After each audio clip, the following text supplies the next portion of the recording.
giờ ít khi thế là thì chú Cứ là chú xa em chị.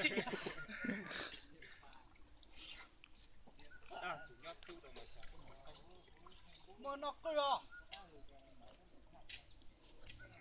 bắt đầu xung ra là Chú sát thế.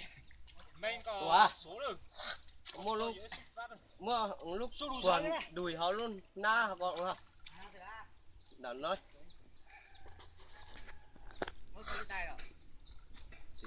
Nó. đang ở nhóc lá rồi còn có chuyện rồi đấy Đang của chú sai.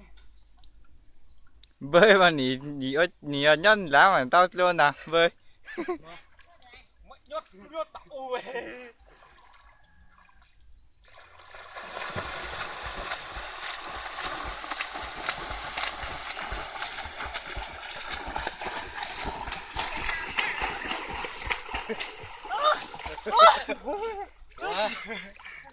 Ui chú gì à? Ôi.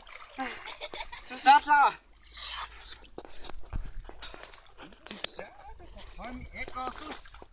thì lên chữ lên lên tao đây lên tí gì à Đang của chú à?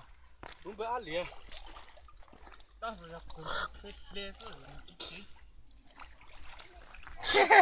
quay từ đó mới thấy Đang bố thấy bằng cô sử luôn.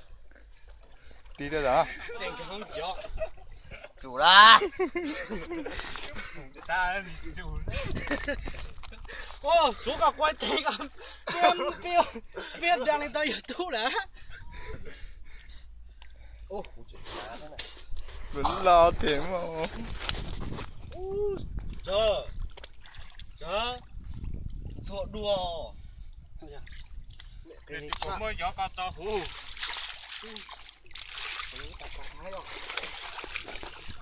quay lên nữa